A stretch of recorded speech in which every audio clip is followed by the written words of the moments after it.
Il s'appelait Majid Reza Raznavard, il avait 23 ans.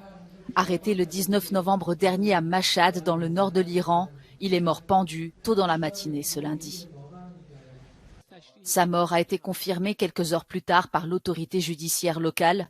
Il s'agit de la seconde exécution liée aux manifestations qui secouent le pays depuis 3 mois. D'après des enregistrements de caméras de surveillance utilisées par les autorités, le jeune homme aurait tué 2 membres de la police islamiste et blessé 4 autres à coups de couteau. Un crime qu'il aurait avoué pendant son interrogatoire selon le porte-parole du gouvernement iranien. La nouvelle a provoqué un tollé aux États-Unis et en Europe.